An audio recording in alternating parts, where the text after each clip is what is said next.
Information guaranteed. Miss Anissa, best trainer in the league. Number one and train the best to be the best that they can be. If something wrong with your pet, you need help. You don't always got to take it to the vet. Motivated her to jingle on the radio and call up the Dog Whisperette. It don't matter the behavior or the breed. Same day transformation guaranteed. Miss Anissa, best trainer in the league. Number one and train the best to be the best that they can be. Ready right now, going live. Tell them tune in with crime vibes. Ready right now. Something wrong with your pet, you need help, you don't always gotta take it to the vet. Get motivated by the jingle on the radio and call up the Dog Whisperette. It don't matter the behavior or the breed, same day transformations guaranteed. And today my guest host is my good friend Crown Vibes. And Hattie. Hattie and Zeus. Look at Zeus, hey boy, what you doing? First of all, I want to thank my sponsor. Yes. And soon it's going to be sponsors. Sponsors, yes, Mark it is. Pryor with Dunlap Fast Lube. Guys, he is awesome.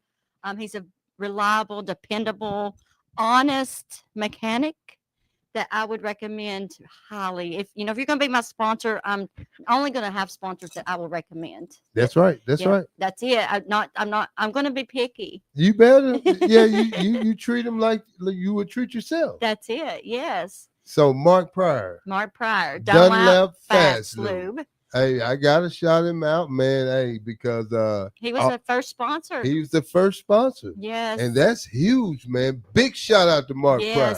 Well, he believes in my mission. Yeah. My mission to unite communities together. Yeah. Because we have one love, one global love, and that's our animals. That's right. We all agree on that one. I call it an agape love. Mm-hmm.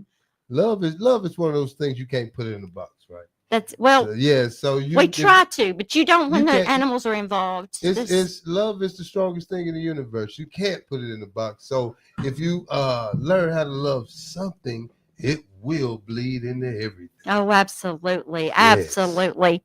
And so I don't know how I'm going to take this platform that I have. I know I'm going to use it for the good. Okay. I know that I'm going to have people on here who's going to help unite this community.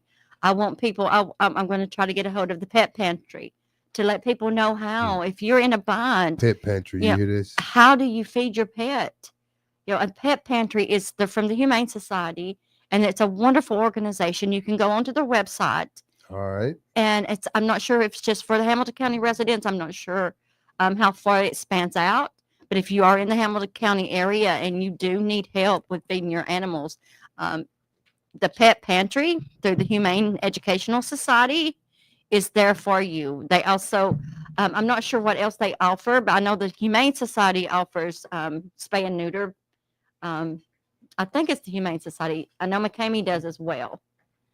But there's just so many. We'll get more information on that as we go. Absolutely. For sure, so we can get these people informed on how to help with these pets, with these animals that are so close to our lives. Well, the economy, they're becoming a byproduct of our economy. And people can't afford to feed them anymore. It's feed us or feed them. Yeah. And it's Yeah, it's kind of been that way. It's just everything goes hand in hand. And it's just time for us to be real about it. That's it. That's it. But they don't have a voice, to say, hey, we're hungry, or, we need help. We need help. And a lot of people don't ask for help because of pride. Yes. Pride, it's a big killer. It is a big killer. And so what I say is, when it comes to your animals, I don't think pride is even there. It's like your child. It's like your child. But call the Pet Pantry. I think you have to do it through their website. Yeah. Now I got one here. McCamey Animal Center offers a Mac Pet Pantry as another option for viewers. Okay. Well, there you go. You go. So Google Pet Pantry. If you want it, you'll go get it. That's it. And you do need it if you love your animals. If you love yourself, you love your family. Check out the Pet Pantry. And speaking of food. Pet food. What you got? Pet food. Yeah. Oh, I almost got hungry until you said pet food. I was like, what we got? All right. So I usually do a weekly search to see what recalls have on the pet food. What did you come up with? Because I had a friend when they had the whatever medicine Yes. in the dog food, he actually killed his dog. So that put me on a mission to be aware, because knowledge is power, and to be aware of, what dog food I'm feeding my dogs. Yes. Is that dog food contaminated? Is there a recall on the dog food? Is there a recall on the cat food?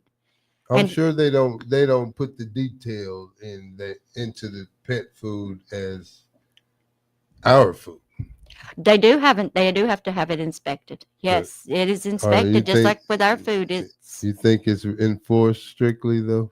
Well, just like with our food. Yeah. Well, in that case, I can answer my own question. No. But what really struck me was they have found the H1N1 bird flu virus in the cat food. In the cat. In the cat food. It is the RAWR, RAR,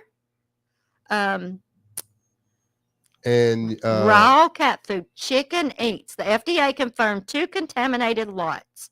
Both tested positive for H5N1 bird flu strain. Whose article is that? This is from ChatGPT, but you just go down that rabbit hole. No, we just want, everybody to get the proper credit. It does not say because I screenshotted it. Okay. So sorry guys, I'll give you the so be on the lookout.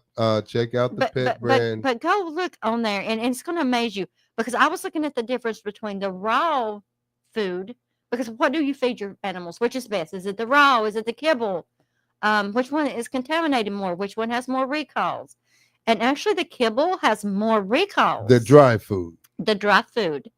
But only for like manufacturing defects, or like an ingredient got put in. But you have your raw food that's contaminated with salmonella and E. coli, and now the H1N1 virus. Now this is all the raw food. This is not kibble, guys. This is not the dry food. This is the raw food that's become really popular. But it's kind of making me wonder, what kind of inspections are they doing? And is it really better to feed your animals the raw food when all of this and can be transferred to humans? E. coli. And they shed it through their feces, their urine, their saliva. So when they lick their coats, it's actually getting on their fur, which actually transfers to you. And it's in your house. And it's in your house. Absolutely. They shed it. Just like we shed a virus. They shed the virus. And so that's just got me kind of concerned, because as many times as I've looked, and this is not an isolated case, if you want to research it, there's been more cases of the H1N15, the bird flu, in the cat food. In the cat food. Imagine. Now, I don't know why it's not in the dog food, or if it's just not been found yet, because, they're probably the same facilities that they process a lot of them.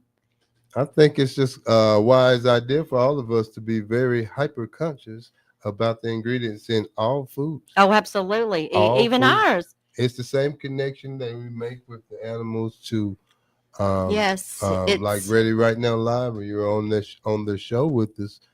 We make the connection. We see the fiber between animals and people. Absolutely. And no better connective process than eating. So, the toxicity levels are very high in our food. Yeah. So, well, I do know that, my little dog, she had allergies for a very, very long time. And I would take her and get her the shots, and which is not good, because, it's steroids, which causes bone loss and deterioration. Absolutely. But I had a friend tell me that her vet, she went to a holistic vet, told her it was the chicken. It's the stuff that they're putting in the chicken. Yeah. And so I took all chicken treats, chicken byproducts, chicken everything out of her diet. And it's been 4 years since she's had to have a shot. And a lot of this stuff goes hand in hand too. Yeah. So now a lot of people run from this connection I'm about to make based on your analogy. You took the chicken out of her diet, and she hasn't had to have the shot anymore. No flare-ups. None whatsoever. With my little limited knowledge-based mind, I hear the same thing people should try. take the chicken, take the meat out your diet, and you start to feel better. Yeah. I actually did go vegan at one time, but it's so hard. It's just really hard. I don't do vegan. I can do vegetarian. Well, Vegan. I don't do titles. This eating process that we have normalized to be some speedy manufactured process actually is a boundary alignment setting process for our bodies. So I don't like the titles. The titles, it seems like when titles get around the most intimate, precious process, we lose track of what we're doing. So the titles kill me because people would, oh yes, they shout it out loud everywhere, and I'm a vegan and I'm a this and I'm a that, and when our job is to just be our best self, seeking to be our highest self. So that I don't like the titles. Yeah. But I do advocate eating no meat or less meat. You feel better. I advocate it, but I don't shout it everywhere I go because I don't have a title. Right. But don't, because why are you putting your beliefs onto someone else? Projecting. You got it. Speaking of projecting, that's what we do with our pets. That's why it's important that we train ourselves as well. That's it. Because we manifest it. Because I've went to trainings, and after the training, they're like, "Well, he was aggressive, and he didn't even try to bite you." But they didn't tell me that he was aggressive, so I didn't get that frequency. I did not start vibrating that frequency. Didn't put that seed in your mind. You got it. Because if they had, then I would have been leery, and leery to them is weakness. Leery to them is a weakness. Bending down is weakness. This is to an unstable dog. This is not to a stable dog. Anything I address is to unstable dogs, not to stable. To the ones that need help. To the ones that need help. And once they become stable, then you can bend down and you can roll with them and play with them. So bend down. Okay. Break that down for me. No pun intended. Bending down. What does that do? You become eye level to them. So you're on their level. You're on their level. You're not the leader. You were on that level. So you're matching their frequency. Status change. You got it. Head up, shoulders back is also a status change. Believe it or not. Do it right now. Head up, shoulders back.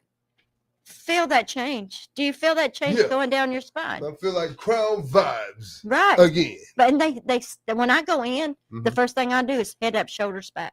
Gotcha. I don't talk to the dog. I don't bring up any energy in that dog because the energy's already built up because there's a stranger at the door. So 9 times out of 10, a jumping dog will not jump on me because I don't feed into that energy. I don't project that. And most of the times what I say is I direct you to bring that energy down before I walk through the door. And then I get a different greeting because you've took control of the energy. So that's what we don't realize. There's a new energy that comes in that we have not took control of. So our dogs take control of it. They match that frequency that's coming through the door. You think dogs like music? Dogs love music. What kind of music she like? I let them listen to meditation, sleep music because dogs are a product of their environment. Just like with plants, they did a study where they played classical music to plants and then they played the hard rock. The one with the classical music grew twice the size as the one with the rock music. So does she give a response when she hears the meditation? Absolutely. Or the classical? What's her? How does she respond? It calms their minds. They'll go to sleep. And I do set my environment. She calm down. We must sound like classical music to her. We absolutely. But that's it. They feed off of our frequency. Yeah. If I get really hyper in the mornings, they become hyper. That's right. But if I stay in my monotone mood, they stay in a monotone mood. So you set that. You set your dog's behaviors. And that leads me to what the topic I want to talk about today is. What you want to talk about? And their companions and how important that relationship is. Children and their companions. Yes, how important is that relationship? Because it can set fears, or it can set insecurities, or it can set securities. And you know, Interesting. that is a big passion of mine, is to change that relationship to a respectful relationship. Gotcha. They can't do it, but you can. Mm-hmm. You know, and so as their overseer, Mm-hmm. you have to change that for the not only the dog but the child. For the child. If you're letting that child run, dog matches the frequency, they match Yeah. the behaviors. So if that child is ADHD and that child is bouncing off the wall, then more than likely your dog's going to match that frequency Mhm. because the child is closer in size to the dog. No harm intended, but And so that's to them, they're at their level. high level. You got it. I'm gonna tell you what to do sometime. Well, you're going to be my playmate. Yeah. So I'm going to gnaw on you and I'm going to take my energy out on you because you're my target. Mm-hmm. Because it's been designed that way. Wow. And, you know, and that really bothers me because when I go in, the children be like, oh, you know, we got to be in the training because they don't like the training because the dog pulls them everywhere. The dog jumps Bad on experience. them. So they don't have a relationship with that dog. They do, but it's not a good relationship. So these are the kids that grow up to be adults that have insecurities. Yes, like, oh, get that dog, you know. Right. Comes from way back. Way back. And then they transfer that onto their children. Yeah. You know, it becomes a conditional fear. Yeah. That is a conditional insecurity that's transferred down. Generations. They call it generational curse. I call it a generational conditioning. Mm. You know, because we condition our children. What's the first words that they hear out of our mouth? No, no, no, no. You know, and that's how we do with our animals as well. I catch myself still doing that, screaming, no, no, no, because I'm matching their energy instead of breaking that frequency, calming my mind, and then addressing it. Transmuting. Because once I calm my mind, they calm their minds. Then they know mama means business. If I stay in that frequency, in that vibration, I don't mean business because I'm just matching them. You lollygagging. That's it. But well, back to the children. So I thought, you know, I'm going to get on YouTube and just see how many videos are actually on there teaching a child how to have a relationship, not just train, but have a respectful relationship. And, you know, there was a few teaching them to sit, but none that actually got down to that personal psychological connection that they have with each other. And it's beautiful. When I go in and this child, you know, they're just so defeated because they have to take care of the dog instead of wanting to take care of the dog, because now they walk the dog and the dog respects them. And, you know, they get little games that I give them to play with their dogs, like hide it, find it, you know. How old is a suggested child to be for the training? I usually like around 7. About 7. But anything under that, they're in the training, they're just holding your hand because I'm including them into the leadership. Gotcha. So you're setting those boundaries for your child. It's just like with her.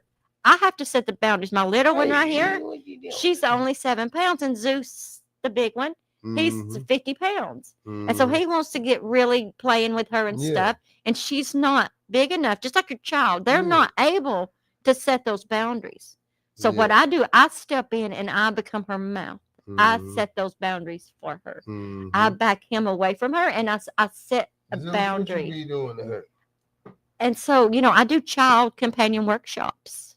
Really? Yeah, I do, which is, you know, it's just so beautiful. So when can we have one here at Alton Park Development? Well, once I get Jonah. Jonah? Oh, Mike in here, man. Yeah. Shout out to Jonah. Yes. And he Mike has agreed, sort of. Man, Jonah's awesome. But, you know, and I also would like to do, you know, bring other children on here. Gotcha. Because knowledge is power. And I know visual knowledge to me is more power than just talk knowledge. Yeah, the visual aspect, it has exploded. Absolutely. But when, you know, I could have him walking that dog within 10 minutes at the most because it's all in the energy and it's all in the first approach to that walk. And, you know, a child, they don't calm their minds. So what I do is I make it fun.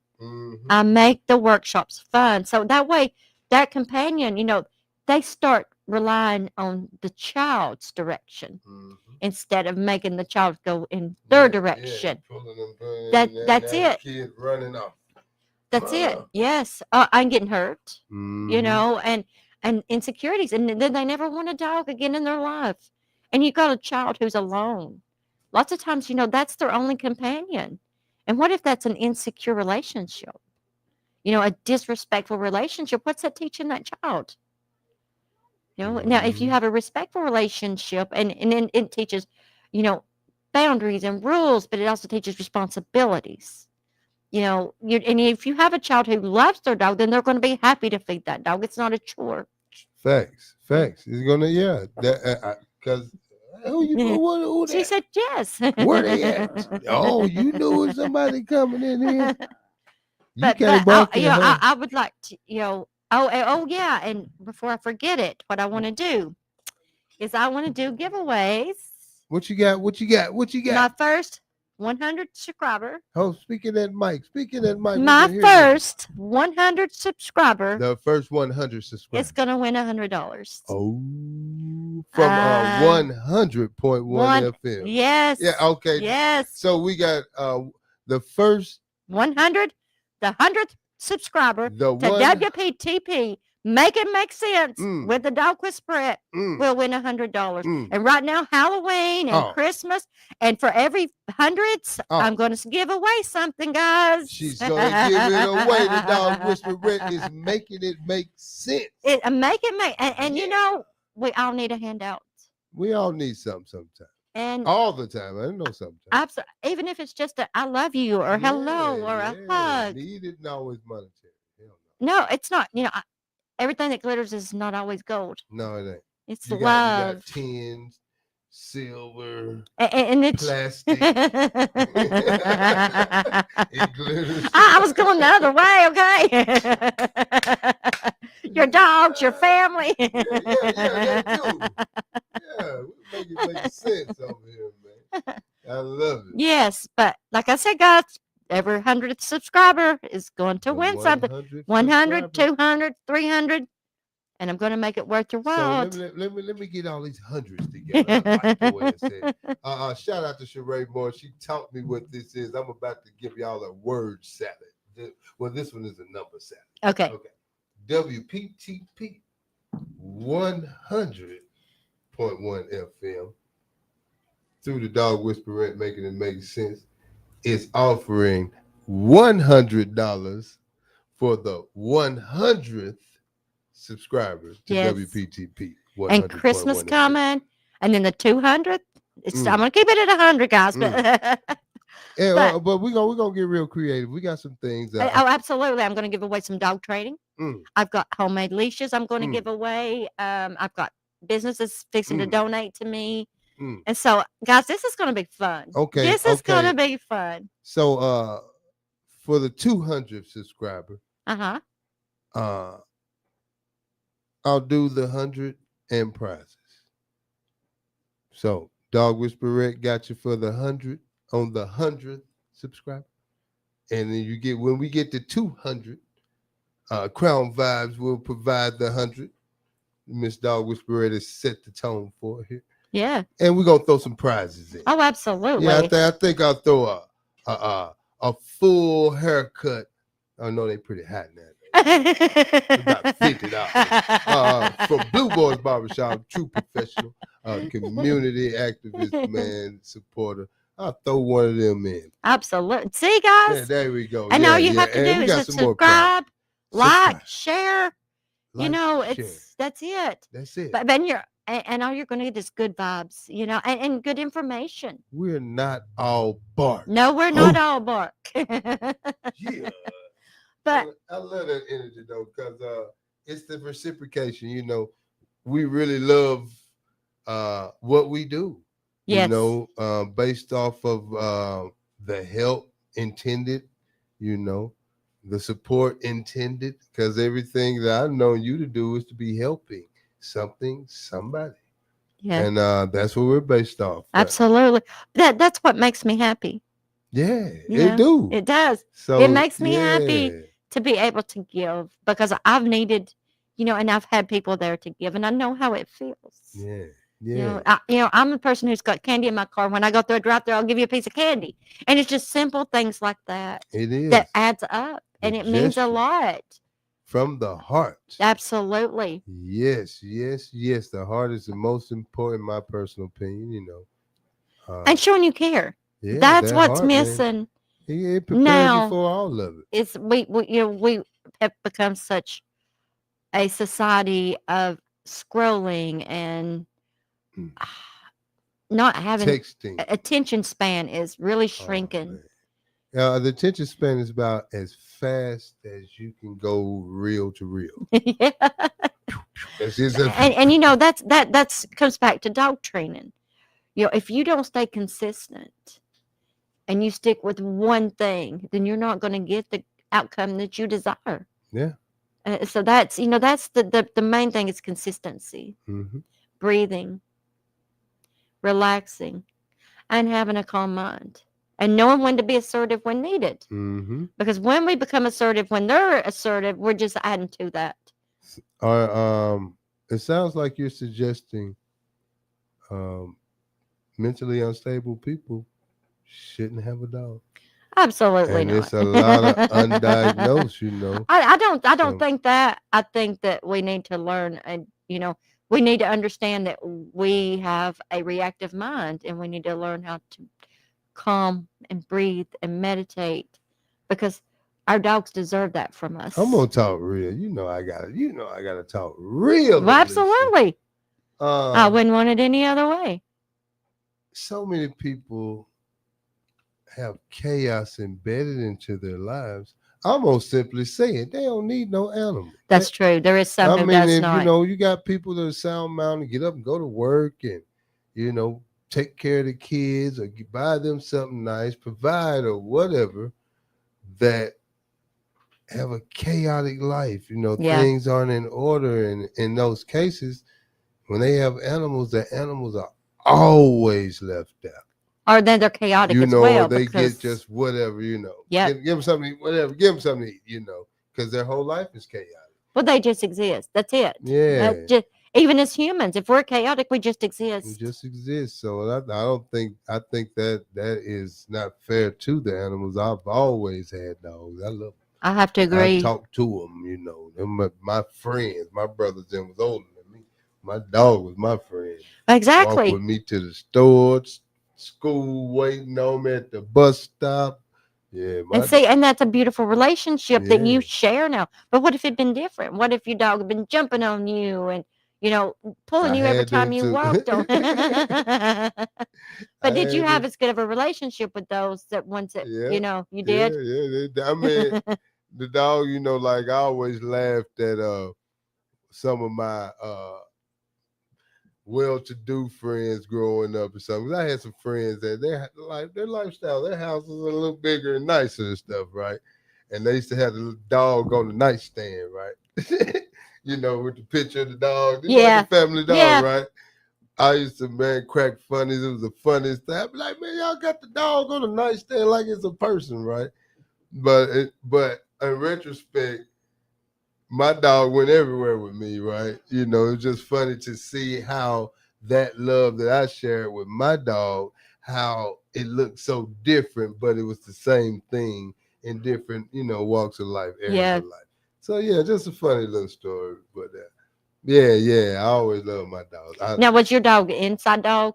Outside. My grandma wouldn't let him in the house. See, that's it. When I was growing up, we didn't have dogs inside. I mean, dogs were usually working dogs. Like my dad had beagles because he was always rabbit hunting or squirrel hunting, but they still became our pets to a point. Yeah, they were. Yeah, for y'all, it was a pet. Pops got them. Yes, got working. But they never come in, and you never had that kind of a relationship where, I mean, when they're outside, it's not 24/7. When they're inside, it's 24/7. Especially with Zeus. He's a baby. If you don't take him out, you still end up working. Yeah, you gotta clean it up. I found I started to wear them today. The glasses. He found my eyeglasses, and they're like warped. And you know what? Zeus had them. Yeah, you know what I did? What is it? I took a piece of styrofoam and hit myself with it for leaving the glasses out. Tips from the Dog Whisperette. But it was my fault. So why punish I him? get that. It's like shadow work. It's like being transparent and honest with yourself in real time. That's it. Yeah. But I know he chose, and it was my fault for leaving. So why would I punish him for my fault? Yeah, You That's know, right. and that's what we do. You know, we get so mad and we get to that Take it go. out on somebody. Our brain goes onto that go level Mhm. and we don't think. So we react before we breathe and think about, you know, that was our fault for leaving the Imagine how many pets walk around with full of that kind of trauma, insecurities. Oh, absolutely. where Absolutely. owners just take it out on them. Oh, okay. Well, it looks like it's our time, guys. Oh, Yes. I was just getting started. Was she? Time flies when we be in here kicking That's it it. around. But if you enjoyed this, guys, subscribe, like, make it make sense with the Dog Whisperette at WPTP 100.1 FM radio. Mm-hmm. Shout out to Community Art Summit. Yeah. Shout out to Alton Park Community Development, 100.1 FM radio. Mm-hmm. And till we're live again, guys, remember, take what you want, leave what you need, because too much is an overload. Make it make sense. Thank you for having us.